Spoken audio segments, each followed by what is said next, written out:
Welcome to our fifth episode of Adult Onset Horsemanship. Today we have our first international visitor, Miss Claire Dupuis from Meaux, France. Claire, how are you today? Hey, Daniel, how are you doing? Doing very well. Thank you for coming on.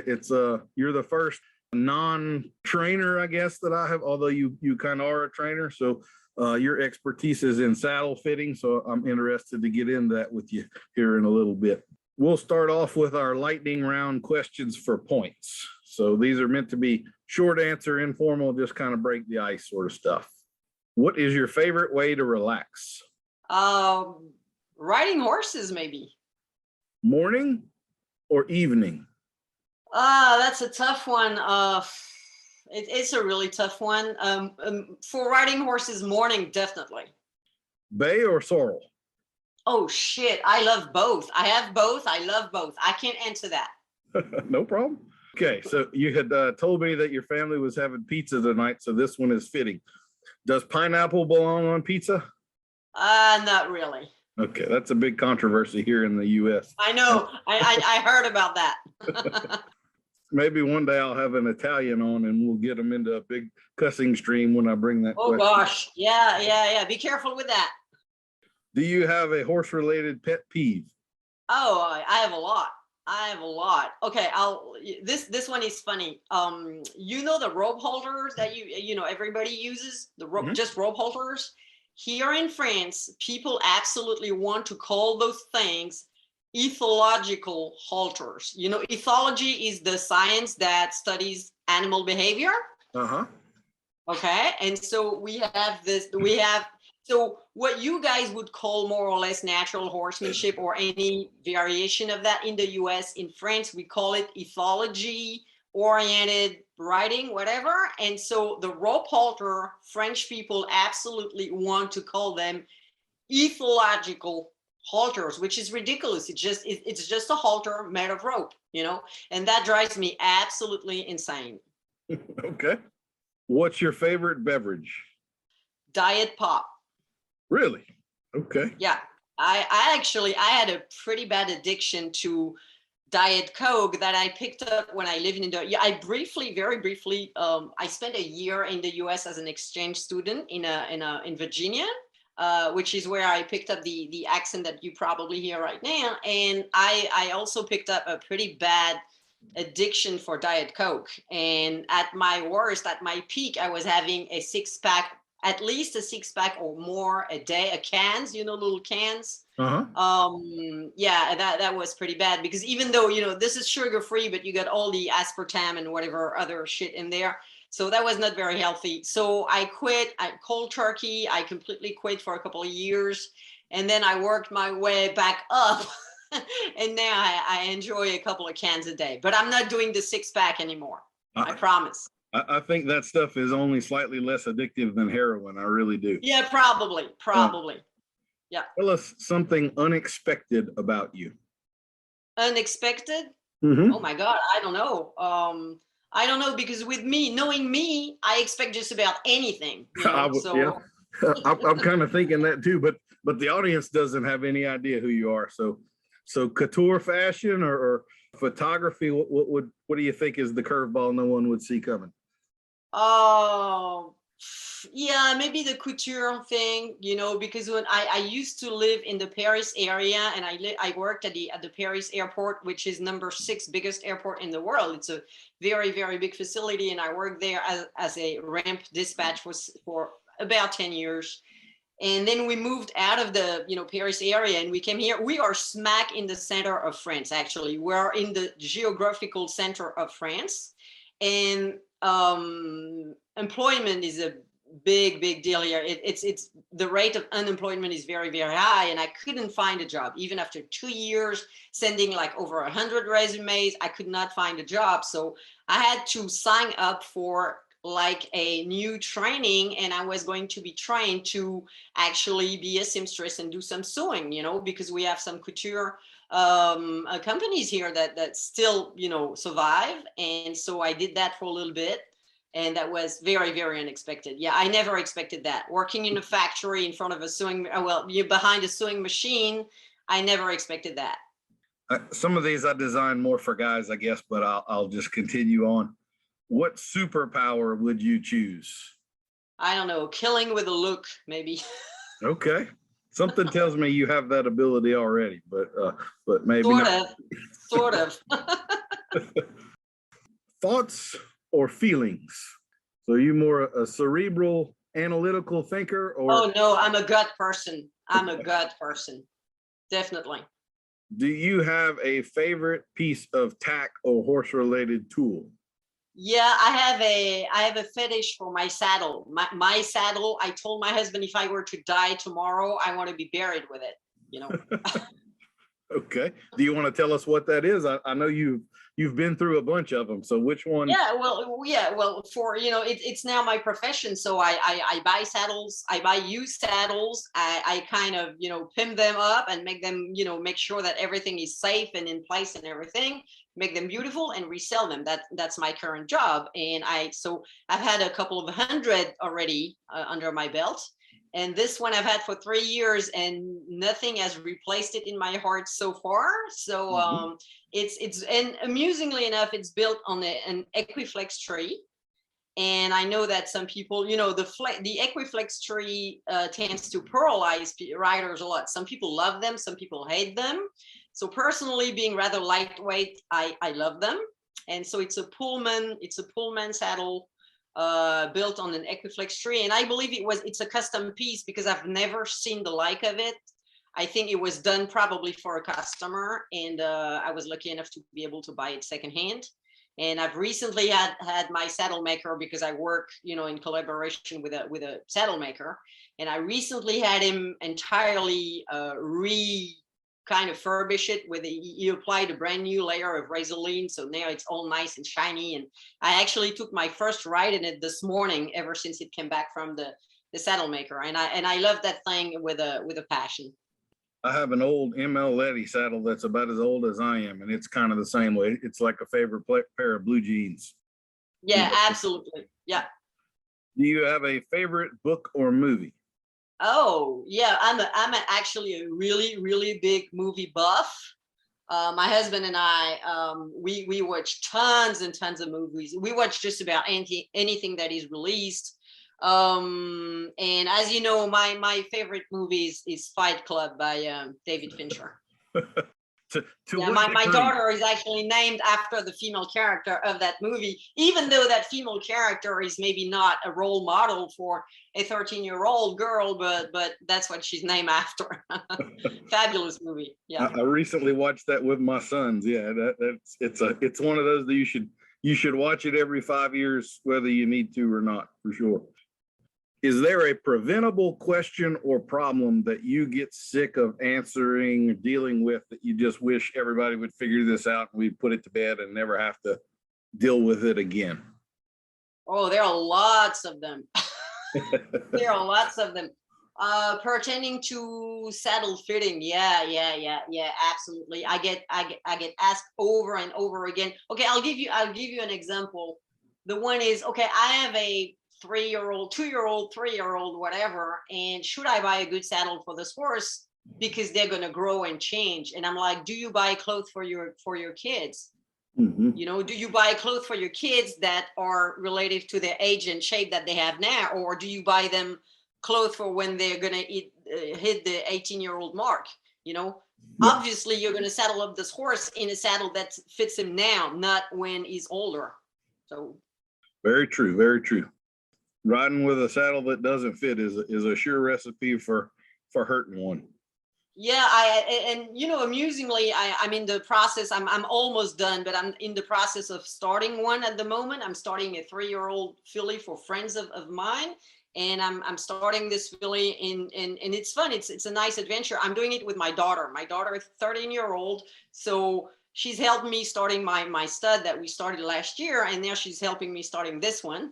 And it's crazy because being a saddle fitter, you would think, and I have a lot of saddles at home that I can try, and this one I had to go through maybe 6 or 7 saddles that before I found one that I could actually safely ride her in, because she was unbalanced and uncomfortable, and it added to her already pretty emotive nature and worried nature, and that really played a part in having me bucked off, namely. Yeah, definitely.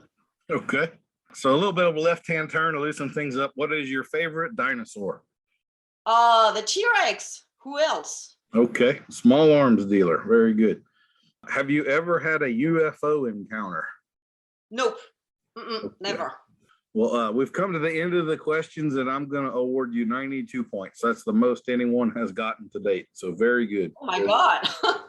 That's pretty cool. Okay. Well, now that we've broken the ice, why don't you give us a little bit of the background of Claire Dupuis and what your horse experience or other relevant experience might be and the journey you've been on.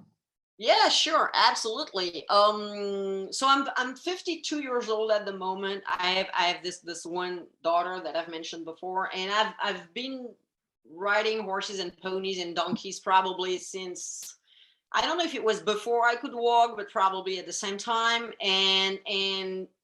And it was pretty unlikely because I was born and raised in the very center of Paris, France. Okay, the capital of France. So you don't think horses and horseback riding when you think the posh areas in Paris, right? Mm-hmm. It's not the first thing that comes to your mind. But there was this kind of park. We have several park in Paris, not as large as Central Park, but we have a few ones. And when I was, and back in the 70s, they still had, guys with like donkeys and ponies or whatever to give little rides to little kids, and my grandmother would take me there nearly every day, and I would get my little pony or donkey ride nearly every day, and I was like maybe 2 years old, and I never grew out of that. That stayed with me. So I started taking formal riding lessons, not so early on. Actually, I was 9 when I got my very first formal riding lesson on horses. Amusingly enough, when I was a little kid, I would always want to have the taller horses possible. And now that I'm 52, I want the shorter horse possible. I'm actually getting into ponies at the moment. So I'm not as brave as I was when I was a kid, I suppose. And when I was 12, through my father and one of my father's friends, I was introduced to the handful of people who really were the first people to bring the Western way of riding in France, because we never had that before. I think probably before the 70s and the 80s, that was completely unheard of in France. We had no quarter horses, no American breed, no American saddles, none of that. It was all, the classical, the French masters of classical riding, pretty much. Mm-hmm. And when I was 12, I got acquainted with the riding Western, and I completely fell in love with that. It was a different approach, and I stuck with that ever since. That brings up an interesting question. So what type of horse would you say do you commonly have there in France? Is it more the warm blood types or the Spanish types in dressage, or what's your average, horse?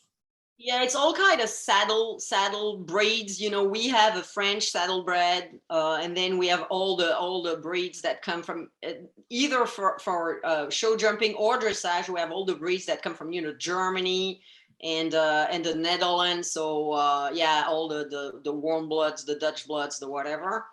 At the moment now we have a lot of Spanish and Portuguese horses also, but that's a pretty recent trend. Probably I would say 15 years, 30 years back, we didn't have all those Spanish horses.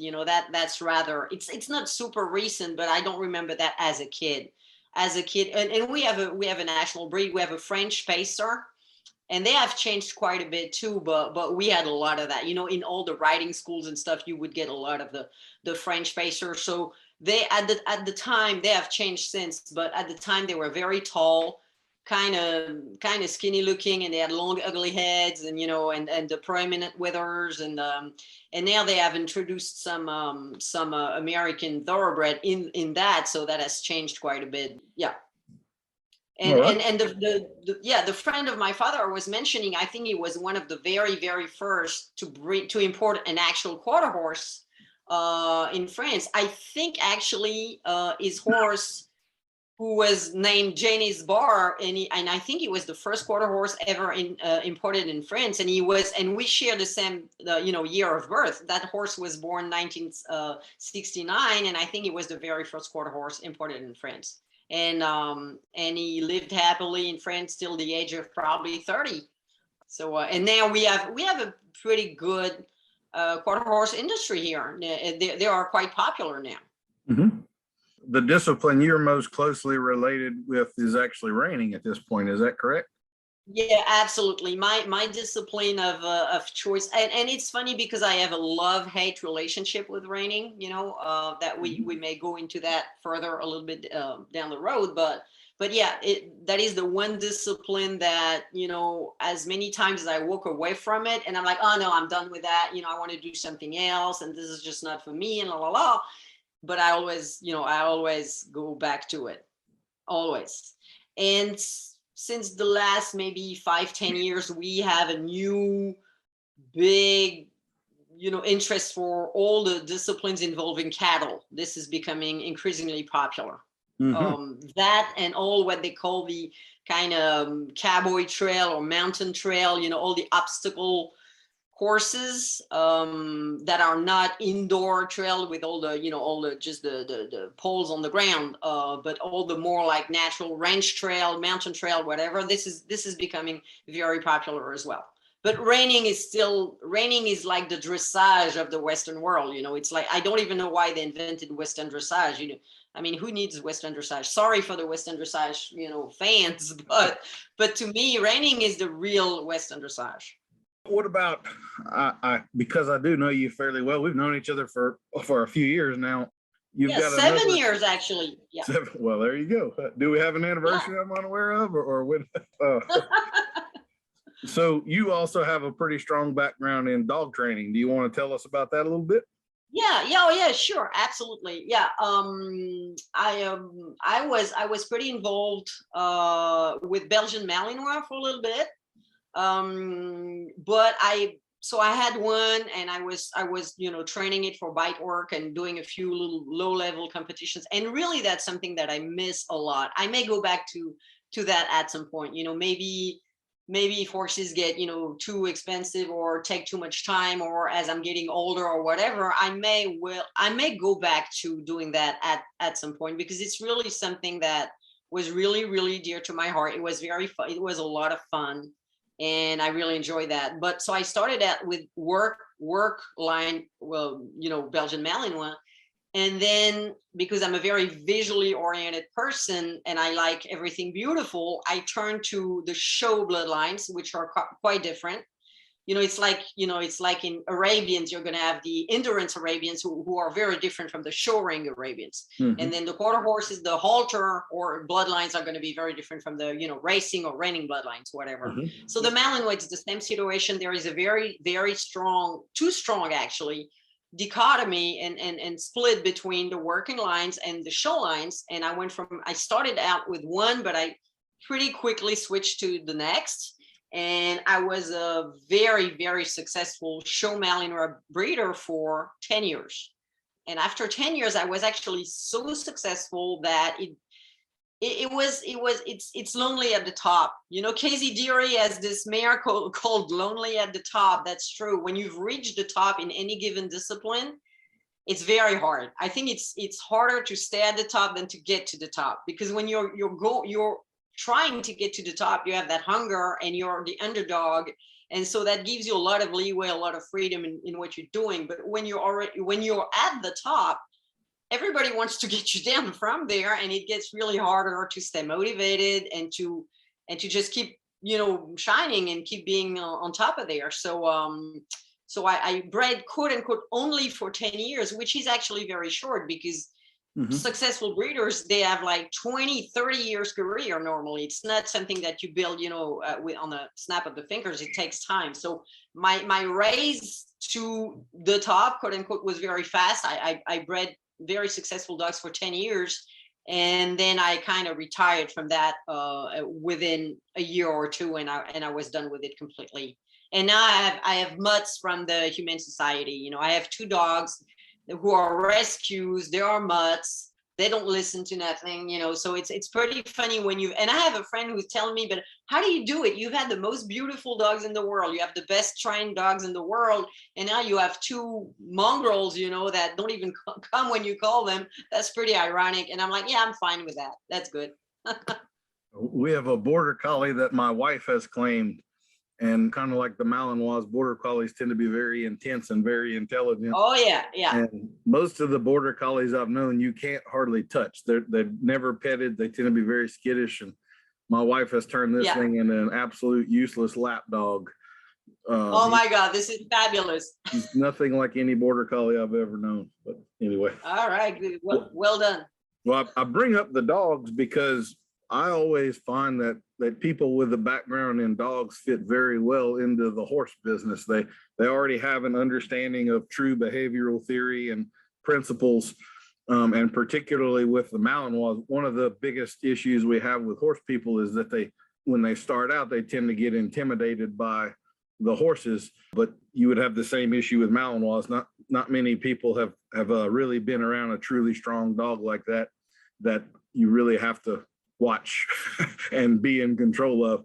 So I think anybody that comes in with a background like that has they're going to save themselves a few years of learning, just because it was certainly an asset, definitely. But then it was a two-edged sword for me, because it literally took me several years to be able to figure out what motivated horses, because it is so different from what motivates dogs, because and I know we've had previous conversations about that, because to me they were so different. I was like, shit, why can I get that done with a horse? I can nearly teach a dog to read and write almost, and why cannot I get some simple things done with a horse? But because they are so different. The dog, and namely like the border collie or the Australian heeler or the Malinois, any kind of working dog, they will jump through fire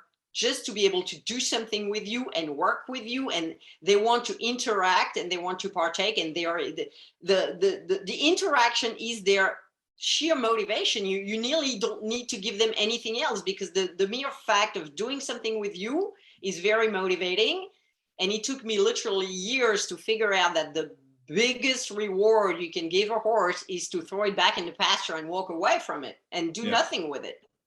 And that was like, it was impossible for me to wrap my brains around and it took me like probably 3-4 years to actually come to peace with that and be okay with that and learn to use it and as a very, very powerful tool.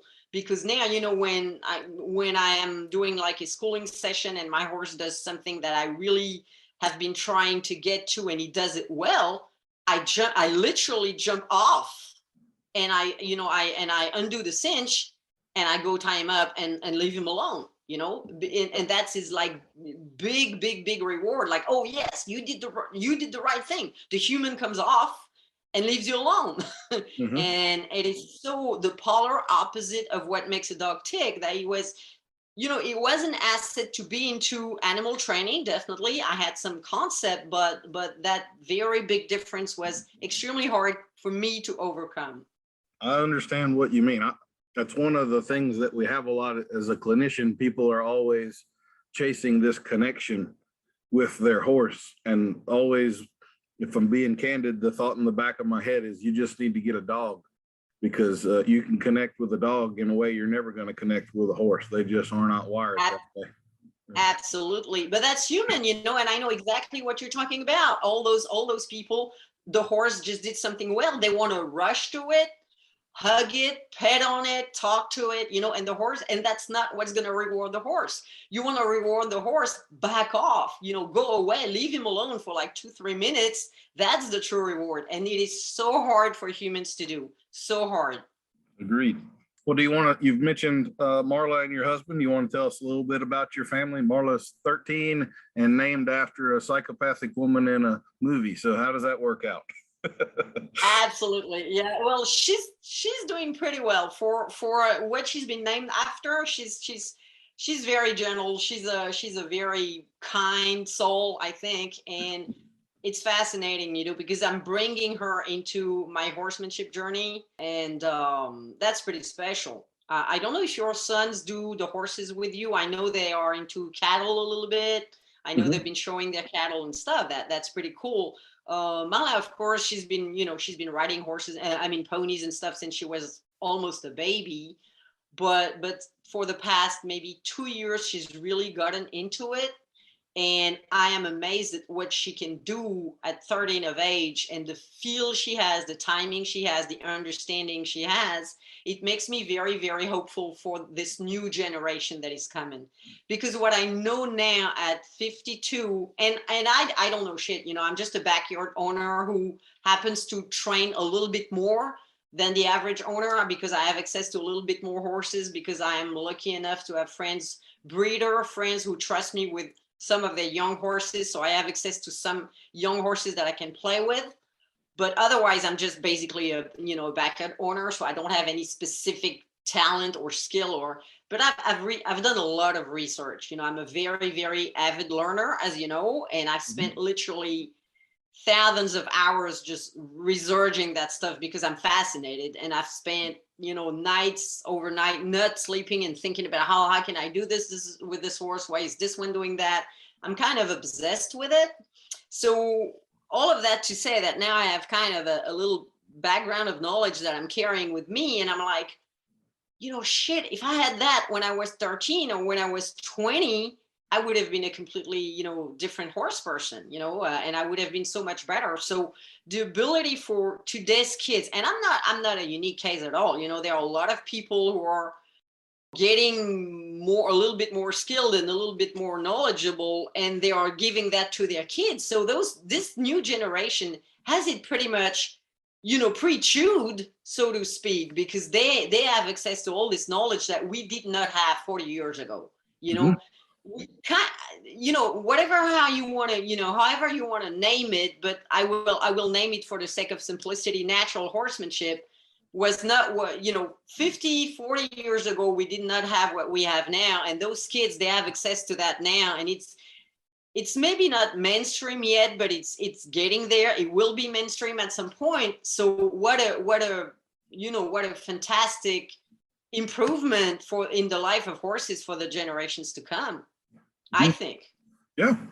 I think, yeah, I think there is a change coming. It's very, very slow coming, and we are going to kind of quote unquote mistreat yet a few generations of horses, unfortunately, because I think the humans over history have been pretty unfair in the way they have treated horses and approached horses for centuries and centuries, unfortunately, because we didn't have this knowledge. A few individuals had this knowledge, but it was not mainstream. But now that it is becoming more and more mainstream, and science is helping too, because now we have neurology, for example, who is giving us such incredible insight in the horse's mind and how animals learn, and the better ways to get them to be okay with what we ask of them. So these kids that are now 10, 15, 20, I think they are so lucky. I agree. I think another aspect that can't be underestimated is video. Just the fact that you can have someone so easily video you and go back and watch what you just did. And I felt something here. What was that really? And so forth. That's just a tremendous tool that can save people so much time. And now everybody walks around with a video recorder in their pocket. Yeah, I tried that. I made a little clip for my business and my customers no later than this morning, just showing them how to tie up a horse and have it, disengage his hind and change eyes, just that very basic thing, back and forth. And yeah, years ago, we would not have been able to so easily share information, share knowledge with others in such a simple fashion. It's like 3 minutes clip, but if it can help others, that, great. And the internet has completely turned this entire industry upside down too, because I would never have been able to be in touch with you, for example, or the other long distance, people who have helped me over the years, if not for the internet. Before you had to go to the local riding school, and if it was a great one, well, you were lucky. But if it was a lame one, a poor one, you had a poor instructor, well, you were poor too. Yeah. So that has changed so much. What would you say you at least as I have known you, you have predominantly been starting young horses and riding them for a year or two and then kind of trading them off and starting another one. What is your favorite part of that journey, or is that more by happenstance? Would you rather be riding a 17-year-old fully finished training horse, or what stage of that journey is your favorite part? Well, the more I go and the younger I tend to address and approach them, and I would completely be bored to death with a finished reining horse, because I have this kind of, we all have this kind of fantasy that we don't really want to make true. So I'm like, okay, if I could only buy myself a 50,000, euros reining horse. But it's not true. I wouldn't know what to do with it. Yeah, sure, I'd go and show it and maybe I'd be successful on it, but I don't think I would get half the thrills I get starting colts. I am absolutely fascinated and obsessed. And I think we share this. Mm-hmm. I'm absolutely fascinated and obsessed with the equine mind and how they learn and how to build this relationship with them and how to have a quality. I want to have an equine that can do stuff for me, but not be troubled for it. There is that Bug Brannaman quote when Bug says, I'm not interested in what a horse can do. I'm only interested in what the horse can do untroubled. And I fully 200% agree with that. So I see a lot of finished reining horses around me that can do amazing things. They are amazing athletes, but a lot of them are very, very troubled, and I wouldn't want that. I'm not interested, Yeah. I'm genuinely not interested in performance. If this performance is given in a troubled state of mind, I just don't want it. It's worthless to me. I know what you mean. There's a lot of those show horses that have that nobody's home look in their eyes, and it literally breaks my heart, and there are so many levels, there are so many discussions here. Like, I don't know, I love all the first times. What's incredible when you're starting colts is that, well, it's never had a halter and now it's had one. It's never had a saddle and now it can be saddled. It's never been, nobody ever sat on them and now you're sitting on them, and there is this very, really sweet, one particular moment I truly love is when you go for your first trail ride by yourself alone on the colt that you started, and you're on the loose rein and you have this colt loping out in the pasture on the loose rein and perfectly quiet. And you're like, 40 days ago or 30 days ago, nobody had ever been on this horse. And I think this is just, it's priceless. You can't put a price on that. To me, you can't, it's just a feeling it's worth $1 million to me. Yep.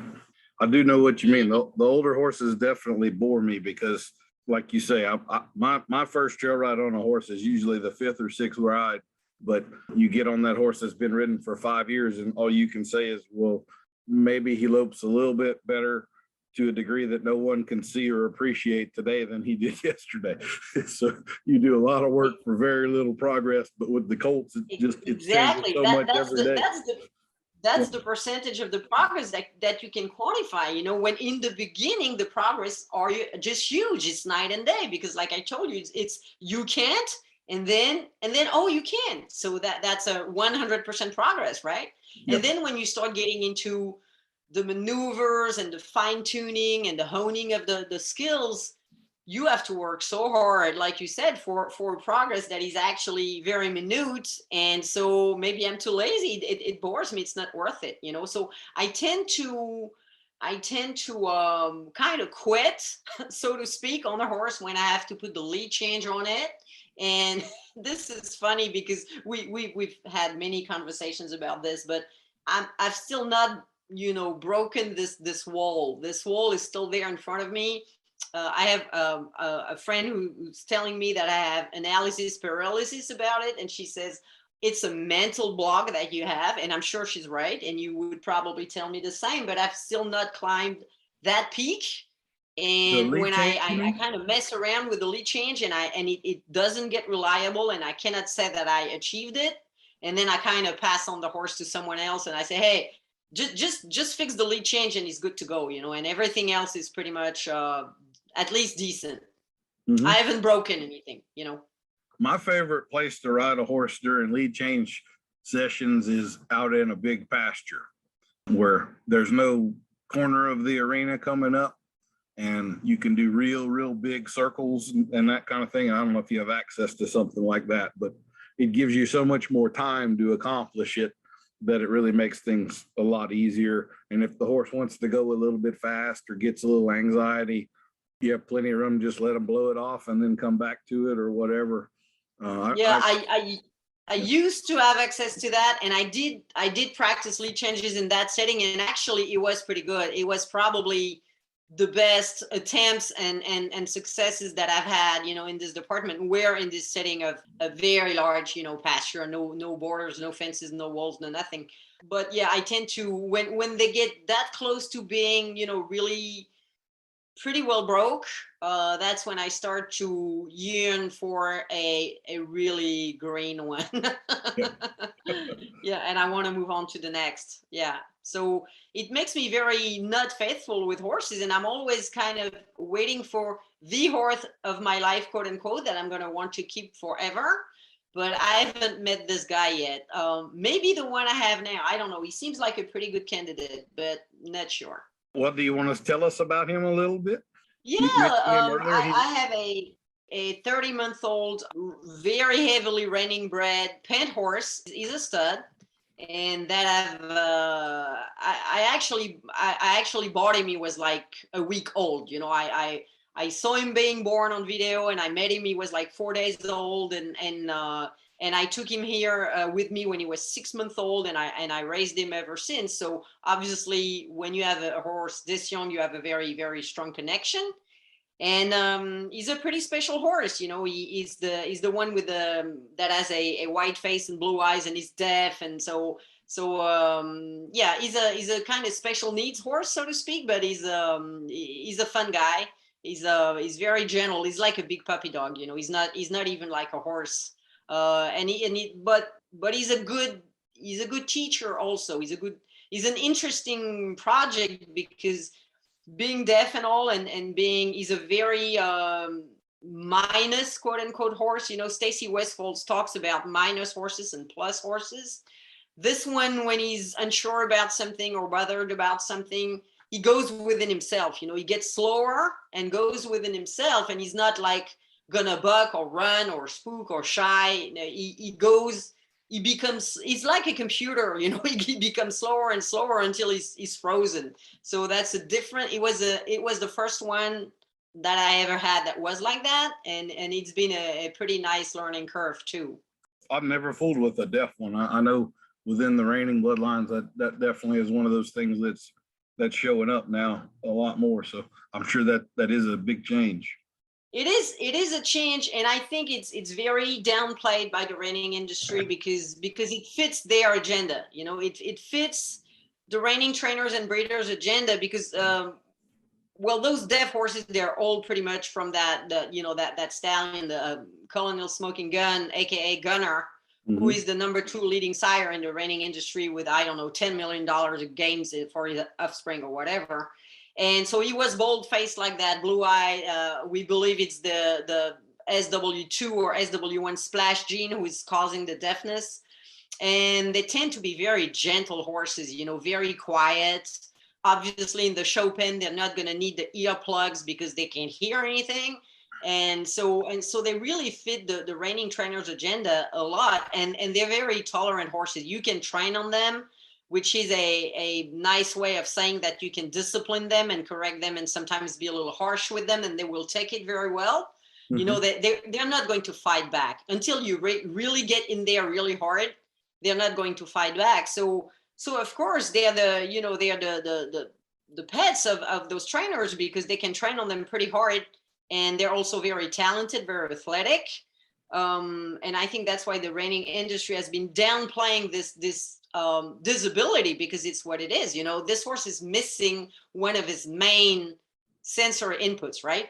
Yeah. And if you listen to reining breeders and trainers, they're like, oh no, don't do anything different. They're just like any other horse. Well, no, I'm sorry. They're not just like any other horse. So when I'm preparing my horse at the barn that I'm at, when I'm preparing saddling up my horse, he's like he's in a shower stall and he has no view of the main aisle of the barn. He doesn't see what's coming up, okay? And another horse will hear somebody walking up, either a human or another horse or a wheelbarrow or a tractor or whatever. This horse, I always have to kind of fill in the blanks for him. If I'm wrapping polo wraps around his legs, for example, and I hear somebody coming up the island, I know that this person's going to suddenly appear in his visual field. Well, let me tell you, I stopped wrapping this polo because I don't want my horse to get on top of me all of a sudden, because suddenly he saw this person. So yeah. It's a lie, so it's basically a lie to say, oh no, they're just like any other horse. When you're on the trail and you have a bunch of people on four-wheelers showing up all of a sudden, it's not like any other horse. So you have to kind of work your way around this deafness. And it has its perks too. Hunting season, when it's gunning all over the place, he doesn't hear that. That doesn't bother him. My husband can start the chainsaw next to him. It doesn't bother him, But it has its perks and it has its cons. But I wish the reining industry was a little bit more honest about what it truly is, and that they would say, yeah, we have kept breeding those horses because it works well for us, rather than saying, oh no, it's like any other horse. That I think that it misrepresents the issue a little bit. I would definitely have some moral conflicts on breeding a horse that had that sort of an issue. But the other thing it brings to mind for me, me with all of my bit stuff, one of the things I talk about is that the tongue is the only part of the body that is involved in 3 of the 5 senses: touch, taste, and smell. And for one of those horses, it's 3 out of 4 senses. So that makes it far and away the most sensory part of the entire body. So I would imagine that the communication and feel that you can get with a horse like that would be heightened, just as like a blind person's hearing would be heightened, the other senses getting stronger. So I'm sure it's quite a change dealing with one of those. Yeah, again, all the reining trainers, and I've asked a bunch of them, and I'm sure they've been very genuine in their interpretation of it, because they deal with them so much that they're probably so used to it they don't really even think about it anymore. But at my level, owning only one of those, and it's my first one, I did notice differences. And again, I think it also really, really plays a role in this horse is in a bubble, he's in his own world. He's kind of cut off a lot of sensory input that's not coming to him. And amusingly enough, he moves his ears like a hearing horse, meaning that, his brain patterns is trying to use his ears exactly like a hearing horse does. But I know for a fact he really doesn't hear anything. Like when he was a baby and his mom would call to him, he didn't hear. It was super easy to wean him because she was crying murder, but he was not hearing her, so that was much easier. So he is absolutely deeply deaf, but his ears still work. He will move his ears and search for sound with his ears like a hearing horse, which I think is interesting from a neurology standpoint. But that was something I hadn't really thought about. But I mean, the ears are one of the biggest body language signals that we get, and so now I kind of want to play with one of those horses just to see if it holds true and his attention really is where his ears are. Or do you find that it does, or are the ears random? I am guilty of not watching the ears enough, to be honest. I know that I should pay more attention to the ears. The filly that I'm in the process of starting right now, she's teaching me to be more attentive to that, because she's taught me the hard way that when her ears were back in a particular fashion when I was riding her, and her neck was getting higher and her ears were really back, and that it meant that she was getting really, really bothered and just about to kind of become overexposed and have a come apart, to name it. But with him, I don't I don't pay enough attention, I think, to his ears. But one thing I noticed is that he's really using them. He's putting them in different directions, like he's trying to pick up a sound. And I know for a fact he's not picking up any sound. So that's kind of interesting. But the amusing thing is this horse is very quiet, super. Like I said, if he gets concerned about something or worried about something, it really does not show. You have to know him to say, oh, he's becoming slower, So that means that he's going towards freezing. He's not frozen yet, but he's going there. He's on that route. Mm-hmm. And the amusing thing is I own another equine that I bought earlier at the beginning of this year, who is a Welsh pony. Okay. And it's a filly, and she's now 18 months old. And I bought her when she was 9 months old. And she's the polar opposite to my Pan Stallion. She is the most extroverted equine I have ever met. I did not even know that such extroverted equines existed. Imagine an Arab plus, I don't even know how to say that, maybe a couple of Arabs multiplied by whatever, plus something else super, super reactive, emotive, and you will have my Welsh filly. And so going from one to the other, it's kind of a cultural shock every time I switch. It's not she's not for the faint of heart, definitely. Uh-huh. Claire, we've come to our first commercial break. I need to bring up our sponsor for this episode. Oh, please do. And please do. Since you are a lady, we've got one that caters to ladies. So this episode is sponsored by Panama Sport Breast Collars. Panama Sport Breast Collars is owned by the same parent company that brought you the original banana hammock. Panama Sport Breast Collars know where a lady equestrians sweat with their patent-pending airflow and hay reduction designs. Panama Breast Collars has your equine obsession fully supported. Panama Sport Breast Collars for ladies, available in sizes mini through heavy draft. Okay, do I get a coupon for one? Because I definitely could use one. I wish that they existed. There's a marketing opportunity there for somebody. I think sponsors is my favorite part of this whole podcast thing. Yeah, well, this one's a great one. So, well, a little more on the philosophical side of things. Would you consider yourself an experimenter within the training of a horse? Are you kind of willing to try anything just to see what happens? Absolutely, as you well know, because you've had me trying stuff that I was not game to try if it were not for you. Yeah, you definitely are willing to step out of your comfort zone. Yep.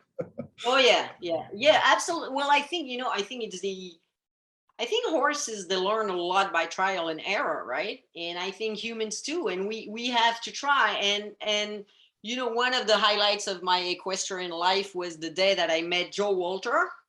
Mm-hmm. Oh gosh, I always wanted to meet Joe, and in 2018 I got the opportunity to travel to the UK. He was giving a clinic there, and I was able to go there, and so I was able to talk with him quite a bit. That was really it was a great experience. He's a fantastic gentleman. Really is. And I asked him, and I said if you could kind of sum up everything you know about horses in one sentence, what would it be? And he was gracious enough to give me not one answer, but two. He said the number one thing is be in the moment, be present, which I fully agreed with. And he said the second thing is don't be afraid to experiment. Just try, because he said if you're not happy with the outcome that you have anyway, I mean, what's the risk? Why not try something else? If what you get does not make you perfectly happy, why not try something else? So yes, I'm a great believer in experimenting, and I experiment a whole lot of sometimes really weird and crazy ideas. I think my horsemanship is like a pendulum that I go, to one extreme, and then I swing back to the other extreme, and then sometimes I tend to be into really cuckoo stuff about I don't know the spiritual connection we have with horses or whatever, and then I want to be, and then I'm like, oh no, I went too far this way, and now I want to be like about bits and spurs, and kind of get them going and get after it, and la la la, and then I'm like, oh no, that was too harsh, and my horse is always telling me, you're getting colder or you're getting warmer, this works for me or that doesn't work for me, and they keep me where I need to be. But I do experiment a lot. Absolutely. In the spirit of experimentation, I have two other questions. One, can you name some unexpected thing that you learned with experimenting, something that did not go the way you expected it to go? Oh, yeah. I wish you would have asked me in advance, because I would have to. There are examples, but they don't come up to my mind right away. So, Okay. yeah, I wish I've That's known okay. about that. I We can could have circle thought back about it. to it. Yeah, no big deal. Secondly, do you have a spectacular failure that you can recall that just you tried something and it just blew up in your face? I've had quite a few. Yeah, I've had quite a few spectacular failures. Yeah, I had a few like a month and a half ago with that one filly that I'm starting now. I'm almost, I can almost say she's done, because now she's gotten so much better. But it was right, I don't know, maybe number 6, 7, whatever, and I was in the round pen, and I'm like, okay, well, she's, and she was very reluctant to trot the first session. She was like, grabbing her butt and like, oh no, I can't do that. This is too scary. And finally, I kind of coaxed her into, trotting, and I actually took her on the trail at the walk, but still I took her on the trail a couple of times, and she was doing kind of okay, So I'm in the round pen, and I'm like, okay, now she's good to go, and I'm gonna ask her for the lope. And I did not I did not pay enough attention to her ears, namely, and or just her general demeanor. And the first stride of lope that she took was not an actual stride of lope. It was just a stride of going all over the place, and I had sand in my mouth because I could before I could tell. Mm-hmm. So that was not really it was there's not really an experiment, though. If you want an experiment, the first time I tried to lay down my sorrel gelding that you coached me about for quite a bit of time. I had a solid pen gelding that I bought when he was a 2-year-old, and I started with your help, actually. And at some point I wanted to lay him down, and I tried, and I saw the underneath of his belly from a really, really close up. I remember distinctly seeing the veins going on his belly, and I'm like, if I can see those veins, I'm probably too close to the underneath of this horse. And next thing I know, he's flopping on the ground like a fish. He fell because he'd reared up really high and then fell miserably. And so that didn't work. And it took me like, what was it, like 5 years before you motivated me to try it again with a better, how to and step-by-step approach. And the next laydown that I tried was a complete success. It was wonderful, and we've done it several times ever since. And the last time I led that filly down for, actually, I had my sister visiting from Mexico, and I said, oh, let me show you something cool. And the filly went down in like 15 seconds, and there was no fight whatsoever. It was like a maneuver. It was like, oh yeah, I know. And she went down. That was beautiful. Mm-hmm. So you see, that's the proof. You need to keep at it. And I love to take before and after pictures of me getting bucked off of a horse, and me riding this same horse a couple of weeks or month later, and say, you see, then he was not ready, and now he's ready, because you got to keep at it. Yeah, got to do the work for sure. Well, as a profession, you are now a saddle trader, but also a saddle fitter. So would you like to get into that a little bit? Yeah, sure. Absolutely. And you played a part in that too, because you had some very, very cool observations when I was not aware of saddle fit, and I knew nothing about that. You had some pretty good observations. So I have to thank you for that. I've always been really, really in love with the saddle. When you ask me in the beginning of the podcast if I had one particular, horsey, equestrian, whatever item that I really liked, and I told you it's my saddle. So the Mhm. saddle as a it's a tool, but it's also, I think it's a beautiful object. I think it's very interesting and can be fascinating when it's a nice one. And so I was buying Western saddles like some other ladies collect, shoes or purses. I'm really not very interested in shoes or purses, but Western saddles, yeah, that made me tick. So I started buying them for my own use and pleasure. And then one led to the second one, and then the third, and then the fourth, and then I was addicted. So I started really collecting them and having a lot and trying to get more knowledgeable about them. And I ended up having so many that I was selling them to buy some more. And at some point, somebody told me, you should think about doing that professionally. And because I was in that employment rut that I was mentioning earlier, I said, well, let's go for it.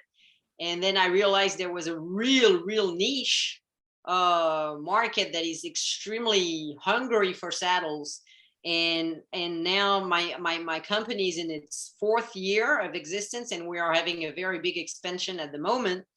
And if I had twice or three times as many saddles as I have for sale, they would definitely be sold. So there is a very big demand for quality used saddles on the market. And the bonus that, unlike some other traders that just sell the saddle, I kind of sell the analysis and the expertise in saddle fitting with them. So I send them to the customers who have a certain time window to try them on, and they send me photos and videos of their horses and stuff under certain angles. And I ask them, I have a process that I ask them to do with their horses and ride them like this and like that.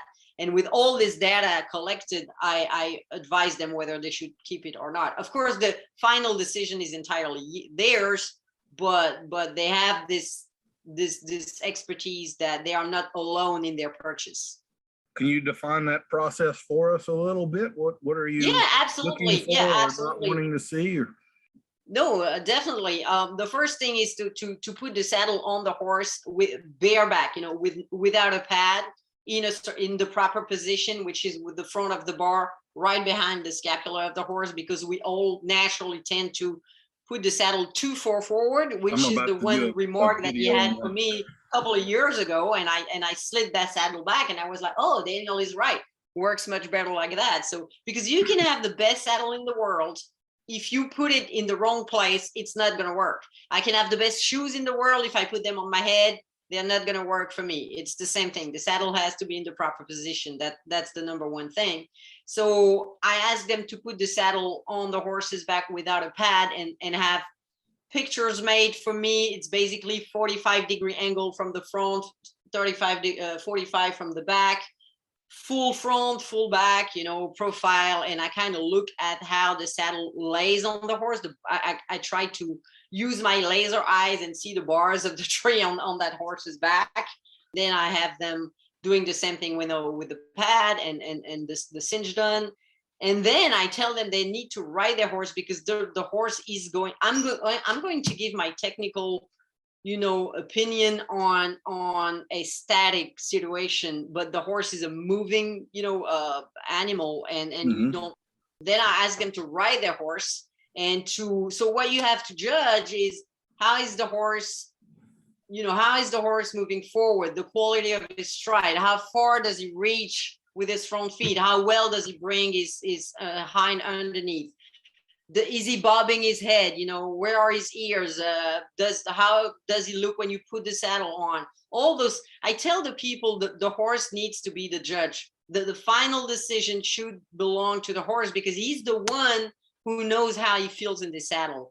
As the saddle move between the beginning and the end of your session, that kind of thing. And no later than last week, a lady's customer, she sends me pictures, and the saddle is sitting really nice on the horse's back, except to me it's just a little bit narrow. So the angle of the bars looks good, but to me I'm like, the gullet would need to be a little bit wider. I'm afraid the horse is a very well built quarter horse, is muscular, and in the pictures I'm like, I think it's going to be a little tight. And I ask her to go through all that process, and she tells me, she's amazed. The horse has never been that comfortable. He's never moved out that well for her. He's never been that, sensitive to her cues and her seat and everything. So from the pictures alone, I would have told her, I don't think so. We should look for another one. But our horse told her a completely different story. So you have to ultimately listen to the horse. I agree. I kind of, at least here in the US, saddle fit in the last 3 or 4 years has really exploded with the saddle fitters, the professionals. And I think it might even be a little overdone at this point because of what you were talking about before. I think that there is a level of good enough that you're going to hit, but it really does depend on how you're going to use the horse and how they're going to move their back. So the same saddle may well be fine for this exercise, but might hinder the horse a little bit in this other exercise. So I really don't know that there is such thing as a perfect fit for a horse. I think it's a little more dependent on what that horse is going to do. And then we might have a horse that's a little fatter in the summer, a little leaner in the winter. So like personally, I have about 6 saddles that I use, and I tend to think of them as fitting certain types.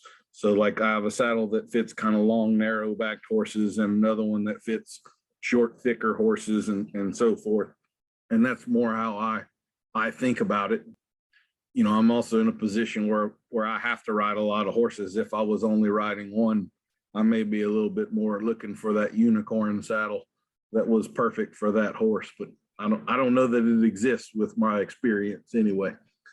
So what are your thoughts on that? Well, I'm very, very glad you asked the question and you mentioned this, because this is one of my big, big things. First of all, you say, that saddle fitting has known a really big rise in the past couple of years. And you said it may be going a little bit overboard at the moment. I fully agree with that, and this is this pendulum thing again. And I could go into a lot of things that are not horse related about that. We hit one extreme and then we're like, oh no, we realize that we've been doing something wrong for a long, long time. So we want to correct that, but we tend to swing this pendulum too far the other way. And so I think that's exactly what's happening with saddle fitting at the moment, is that because people finally realized that they were maybe hindering their horses with ill-fitting saddles, now they want to see every problem through the prism of saddle fitting. Mm-hmm. And because of that, so when you have a hammer, everything looks like a nail, right? So if they have this in their head, oh, maybe my saddle doesn't fit, so maybe that's why my horse doesn't, I can catch my horse in the pasture, or my horse won't pick up the correct lead for me, or my horse doesn't stay tied up or whatever. And the saddle may play a part in all of this, but maybe not, so you cannot look at everything through the prism of saddle fitting. We really need to have a really holistic approach to horses. I think we have to be aware of everything and keep everything also in moderation and not become extreme about anything. That's the first point. The second point I keep telling my customers is, do not look for a perfect fit, because how often do we find anything perfect in life? Not pretty often, right? Mm-hmm. I mean, except my husband, doesn't happen much, right? Perfection is kind of few in between. Uh-huh. So I tell my customers, do not obsess over getting that perfect fit. There is what I call an optimum fit, which is a close to perfect fit. And as you mentioned, it may even vary for one given horse between summer and winter. For example, a lot of horses tend to be a little fatter in the summer and a little leaner in the winter, but I also know horses where it's turned upside down. They're actually bigger in the winter and thinner in the summer, but there are some variations even within the same horse. So mm-hmm. The perfect fit, I don't really believe in that. If you're really, really lucky, you're going to find an optimum fit, but that's not what people should aim for. People should aim for a functional fit. I think that's really what we need to look at. So like on the scale of 0 to 100, if you are around 80% of good green marks in your pro column, if you have 2, you have pros and cons. If you have 80% of green checks in your in your pros column, then the saddle is good for you to keep. You shouldn't, discard it because you have 20% that are not perfect and that could be otherwise different. That's my approach to it anyway, because I've noticed that some people tend to obsess over it, and then, like I said, they want to crystallize all the issues they may have with their horse under the light of saddle fitting, and that's really not doing the horse a favor, and that's not doing your saddle fitter a favor either. It's not just that, it's every fad that comes along and I don't know if the fads are the same in Europe as they are here, but I'll say about 10 years ago, this natural barefoot trimming thing really took off. And I have a customer that went to a weekend deal and learned how to trim her own horse. And all of a sudden, if he didn't go to the left as well as she thought, she would have to go back to the trailer and grab a rasp and whittle on his hoof a little bit, because she was sure that it was an imbalance in his hoof that was causing that. And just like you said, if all you have is a hammer, everything looks like a nail. So exactly. I was about to repeat that. I was about to say, well, that's the hammer / nail, concept but it's a natural thing. And I think we do have the same fads. So we had the saddle fitting thing, we have the barefoot thing, and most of my horses are barefoot. So I'm really not, I try to be extremely open-minded about everything, because I think it really depends on the horse, the owner, the terrain that they're going to ride in. My young stud, for example, he's very ouchy. He has sensitive feet. We have a gravel courtyard that he has to cross to go from his pasture to the barn. And before he was shod, he was very ouchy on his feet, always crossing this courtyard. Ever since I've had him shod, and he has very, very thin, lightweight racing shoes in the front, he's absolutely fine crossing this courtyard. So that was the right thing for him to do, but all my previous horses were barefoot, except when I go to a reining competition or a reining clinic, or I want to school a little bit further, I'm going to have sliders put in the back, but that's not a permanent thing in my horses. So I'm all for the barefoot thing when the horses are comfortable in their feet. And if they're not, and they need to be helped with a pair of shoes, so be it. I think we need to be very adaptable and open-minded. And I am so scared by the people who tend to be closed-minded, and it's almost like a sect. It's like the positive reinforcement people, for example. Yeah, they scare me to death. They scare me to absolute death, because all of a sudden, and they don't even realize that horses with one another, with a herd mate, with a pasture mate, whatever, they use negative reinforcement all the time. They don't go around giving each other carrots. That doesn't make sense. Yeah. So we do have this fad at the moment, and I love positive reinforcement. I love it. It has saved my relationship with my Welsh filly, because it was the thing that was right for her. But if I try to do it with my deaf horse, that doesn't work, because I don't have a bridge signal for him to know that the treat is coming, Mm-hmm.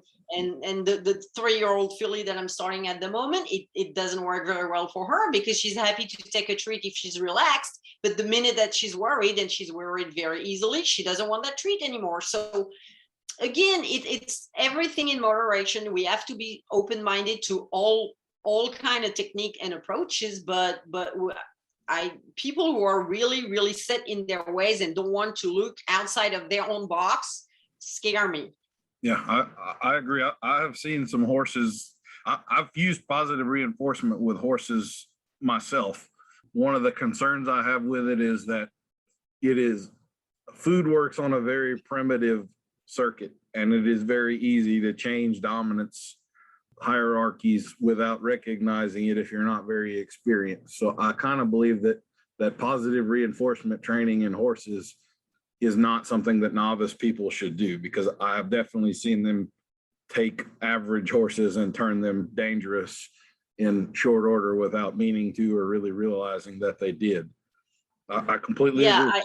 The holistic view is much better. Yep.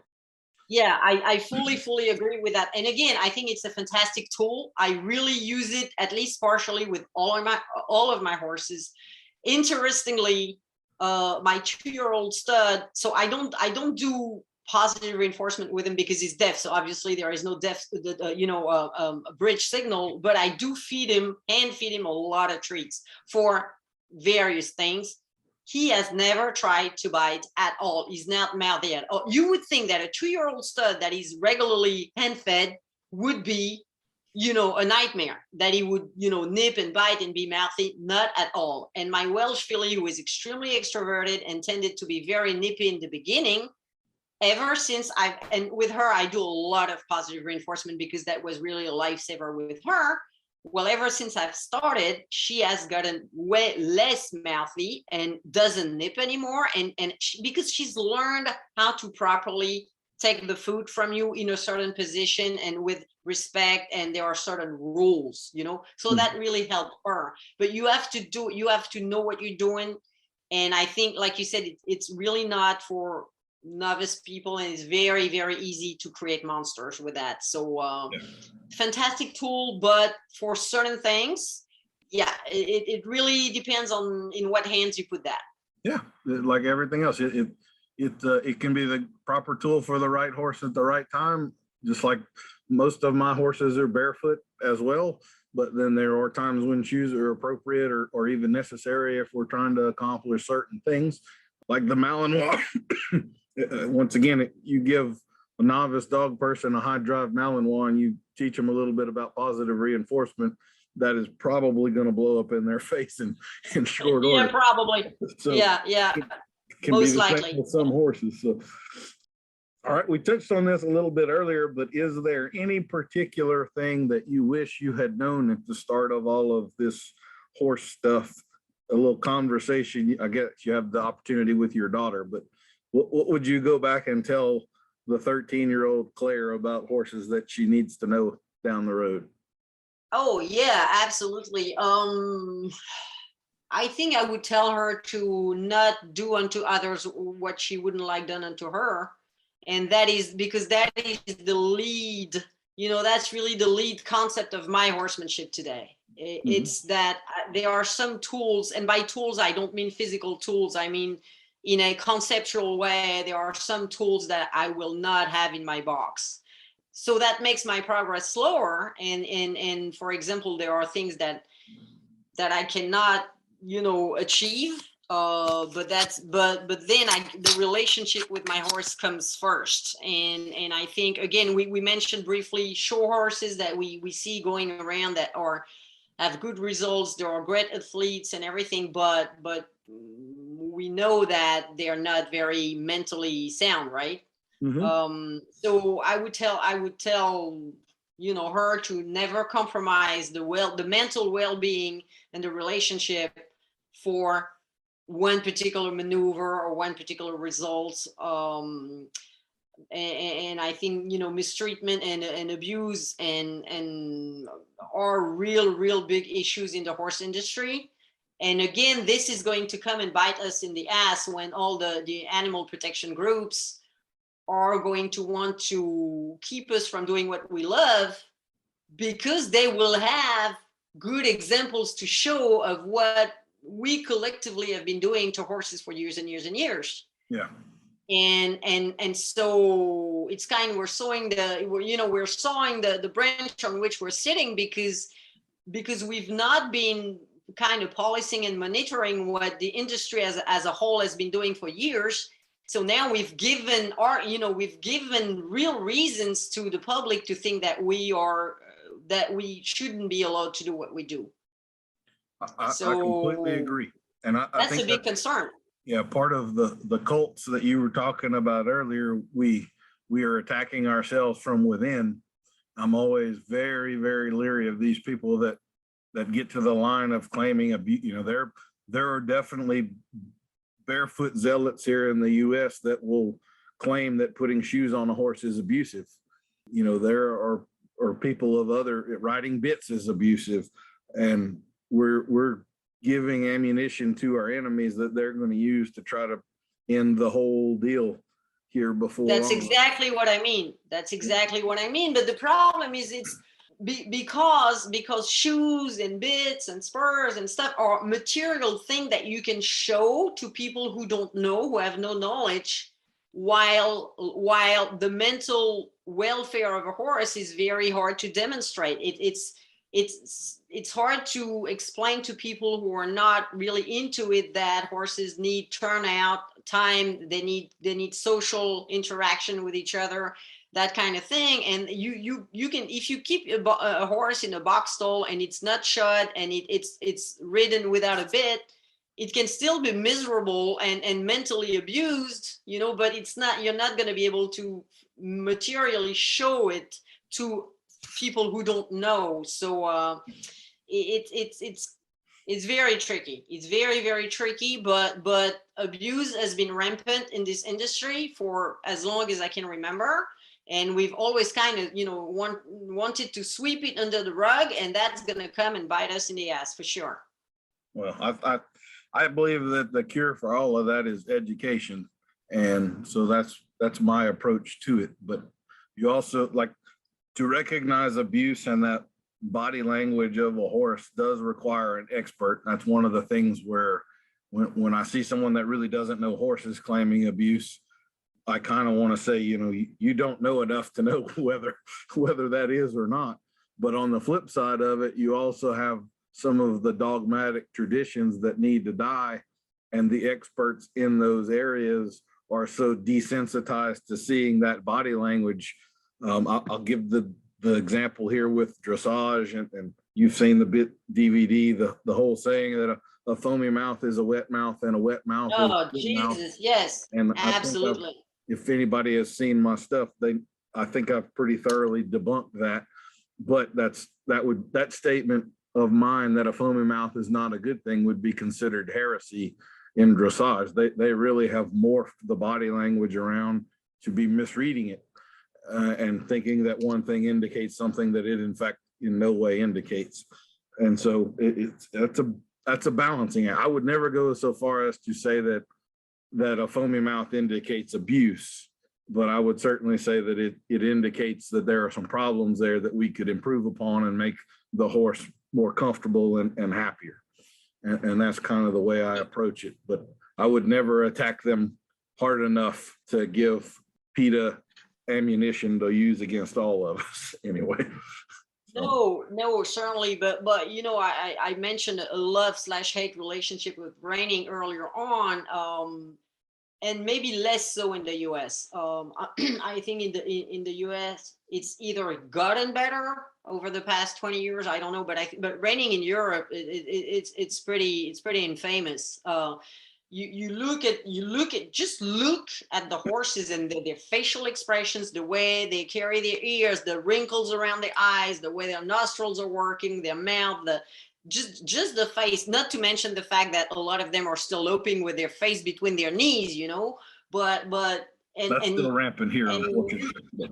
And you can tell they're miserable, and it's absolutely heartbreaking. But because those horses are winning and those people are wearing those, you know, shiny jackets, and the public is like hooray and bravo and all of that, and it's real, and in some cases it's really disgusting. So on the other hand, like those groups, they can really hurt, you know, what we're passionate about. But at the same time, they have a motive for existing, because because mistreatment is a real thing, unfortunately. So it's a very, very tricky issue. Well, we'll both take a deep breath and back away from beating the dead horse, so to speak. I'm going to invite, I know you're a very active learner, and I've been privileged to be a part of that journey, but I'm going to ask you of some other resources, and I'll just tell you here, feel free to mention other clinicians. I know you follow a few of them. Don't hesitate to give out their information or whatever that won't offend me in any way, shape, or form. So what are some of your favorite resources for improving your horsemanship? Yeah, that's a good question. I have watched, like I told you earlier, I have watched literally thousands of hours of videos and you know, and clinic bits, and I have all the DVDs and books, and you know, I'm certainly a very good customer, all of that. there is one guy in particular that you may not be very, very popular in the US. He certainly is popular in Europe, but I think he's English born, but he lives in the Netherlands. And his name is Tristan Tucker. And he has a system called the TRT method, I think, TRT, whatever. Uh-huh. And the guy is a dressage, pretty high level dressage rider, but he has one of the best approaches that is, to me, extremely balanced between, the mental health of the horse and the biomechanics. And so Tristan Tucker is certainly a very, very interesting guy to look into. Pretty humorous too, isn't he? I'm sorry? Pretty humorous too, isn't he? Oh yeah, absolutely. You guys have that in common. Absolutely. Yeah. I like his deal pretty well. If he's the future of dressage, I can kind of take a deep breath and relax a little bit. So yeah, absolutely. I agree with that. My favorite Reiner would absolutely be Andrea Fapani. So it's not very hard because he's like pretty much number one in the world at the moment. So that's not a very difficult choice. For the last 20 minutes. Yeah. But I think it's interesting. I think it's probably someone who has evolved quite a bit in his approach to horses. I think Andrea is probably 40, 46, 48, something like that. He's been in the industry since he was probably a teenager. And I would be curious to have a long, deep conversation with him and learn about the changes that he went through regarding all the things we just mentioned, because I think he probably has gone through quite a bit of changes regarding that type of thing. I have him Stacey on my Westfall. Yeah, I have. Oh him. yeah, well so I don't know if I'll actually get him or not, but we'll see. I'll try. Yeah, well, that would be fabulous. That would be absolutely fabulous. Stacey Westfall, of course, is always a very sure. Stacey and her husband. I think they're very, very genuine people, also striking a very good balance between performance and, and welfare and ethics. So, pretty good. Warwick Schiller, of course, has been quite instrumental in me getting, better and more skills. And he would be a very interesting person to talk to as well. He has quite an interesting journey, actually, because he was very performance oriented, in the beginning, and he says himself that he went down a rabbit hole, and now he's very, very versed in psychology and neurology and even psychiatry applied to horses. So that could be an interesting person to talk to as well. He and Stacey are both on my list. Once again, I don't. Okay, fabulous. I'll get them, but I do actually have a contact in common with Warwick now, so I may be able to get that door open, but we'll see. Very cool.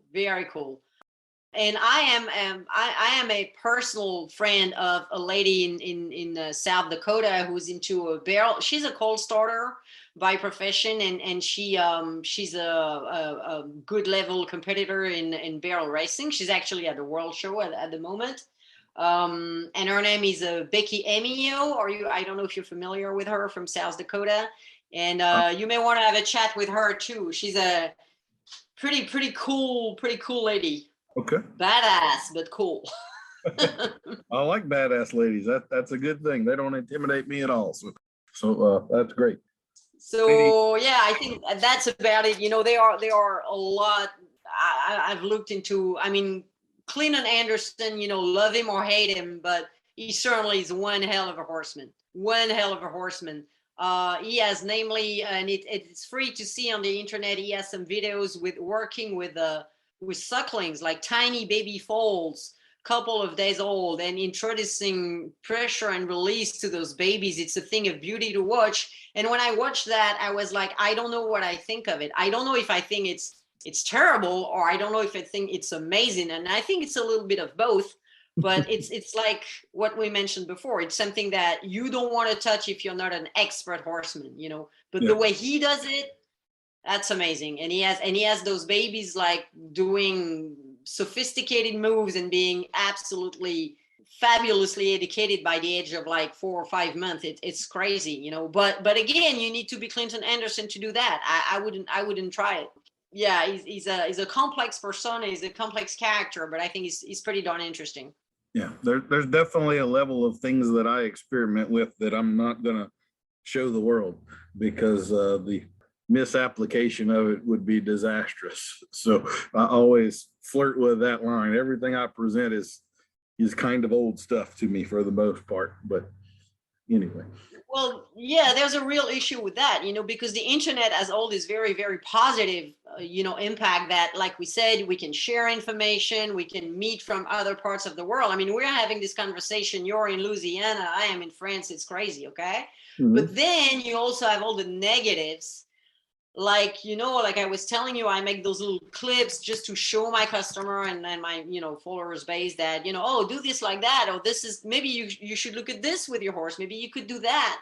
And you will always have, the armchair quarterback is not touching your horse much in their daily life, and they will come and nail you, and they will come and criticize and lash at you like, oh, you did this wrong, and oh, you're tying up your horse with a rope halter, or you're evil, whatever.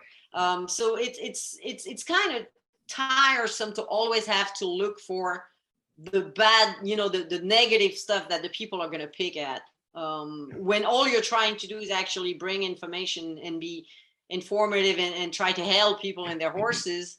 Dealing with that kind of negative, I think it gets old. It's a little different. That really wasn't what I didn't mean I don't show it because I'm afraid of the trolls. It's more like you say, with Clinton in there with a foal, his timing and the speed with which he can read a horse and react to it and all is what allows him to get away with stuff. And there's lots of stuff that I can get away with that I know most people can't. And that's what I don't want them to try. You know what I mean? I think that it would have an overall negative effect, even without the trolls that want to come in. And that. Yeah, I don't get a whole lot of that, but I get enough of it that it surprises me from time to time, the stuff complete. I had a lady leave a review on a deal claiming that I'd done some stuff to a horse of hers and so forth. I've never met the lady or ridden a horse for her. It was a total fabrication. I mean, just completely like, where does someone get enough hate for a total stranger that they're going to make up an entire story of it? There's some mind-blowing people out there, but I guess that's just the world we live in. Yes, they are. Yes, they are. Absolutely. Final question. What does success with horses mean to you? What is that picture of all of it coming together look like? Well, it could look like competing with decent success. That doesn't necessarily meaning winning, but competing and not making an absolute fool of yourself. It could look like that, but only if the horse is relaxed through it all. I mean, only if the horse is like, I'm okay with it, and not having this gone look in its eye. And then, because I don't compete much, I compete a little bit. I try to, but then competitions for Western here are not, of course, as popular as my daughter will be into show jumping, for example. It's going to be very, very easy for her to progress with that, because she will start with tiny level competition and then a little bit more. And if she was into dressage, that would be the same. But here, if you ride Western, we have very, very few low-level local shows. We don't have access to a lot of that. So I don't get to do a lot of that. So success would be just, having a really good session with my horse, that the maneuvers are really, easy, and he feels good, and he's super soft, and he weights nothing. He's weightless, and he's super pliable and super soft. And I don't feel like I have to push or pull. Everything happens just kind of in harmony, and it weights nothing. That would be success. I understand exactly what you mean. And something you said there is causing me to lie to you. I have one more question. So we said the picture, and that reminds me that you are a shutterbug. So do you have any photography tips for somebody that might want to take a picture, a video of their horse, one of those hard learned lessons that you might save someone some heartache? Yeah, I realize we've completely overlooked that. Oh crap! Yeah, yeah, that's an entire whole world in and of itself. Yeah. Yeah, don't be cheap. That's my one advice. It's and it works for everything. Don't be cheap for your horse. Don't be cheap for your trainer. Don't be cheap for your saddle, and do not be cheap for your photography. It's the lens. It's not the camera. It's the lens. Buy the baddest, biggest, fastest lens money can buy, or you can buy, and then do your homework and learn how to use your camera. Read the manual. Mm-hmm. Read the manual. Fast glass 2.8. If you want to make good pictures of horses, pick what we call a fast aperture lens, meaning that it's going to let a lot of light into your lens, and the more light, the best you're going to be able to freeze action and make sharp pictures. But truly now, knowledge is free. The internet is your friend. YouTube is your friend. There is an entire YouTube sphere about photography. It's enormous. The number of reviewers and tutorials and everything about photography on the internet is nearly endless. All you need is your effort. So buy a good lens and invest your time and effort, do your homework, and you will make great pictures. One thing I'll say on that too is when I was in college, I was actually seriously dating a girl was a photography major. And that was still in the time of film. And so she would go take 24 pictures and then have to go spend an hour and a half in a darkroom developing all of that. And just imagine the advent of digital photography and how you can go take 1,000 pictures and immediately delete 700 of them, and all of the time that it saves now just to have digital photography and Photoshop and all of the gifts that stuff is versus the old expensive way of having to do it. Absolutely, because it allows for trial and error. Digital photography, like you said, you just try, just push that shutter. It doesn't cost anything. Once you've bought the camera, just click it, and now you even have mirrorless technology that you see the picture you're gonna get even before you press the shutter. So, like I said, really the most important part of your rig is your lens. Invest more in your lens than you would in your camera body. And go to the internet and learn. This is priceless. Or take photography courses. Get a local coach. For probably $25 or $30 an hour, you can have an actual human being showing you the ins and outs of your camera, and that's going to help you tremendously. It's like horsemanship. Nobody can do it in your place. You have to be there. Day after day after day. You have a bad day with your horse, go back the next day, because your horse will have forgiven you in the meantime, because they don't bear a grudge. And just invest your time and go and do it over and again, and that's the only way to improve. Well, very good, Claire. I have to say I have enjoyed this tremendously. Even though we've known each other 7 years, I guess this is the first voice conversation and certainly the longest conversation we've ever had. And I think this was just a fantastic podcast. I certainly appreciate your time. It was a great experience. It was the first podcast that I've had the honor of being on. I'm still wondering what I did to deserve the privilege of being on it, but it was very cool.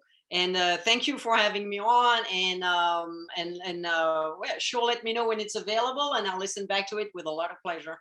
I certainly will. All right. Well, everybody, that has been episode 5 of Adult Onset Horsemanship. Thank you much. Please give us a little comment or a review if you can on whichever app you're listening to this on, and we'll see you for the next one.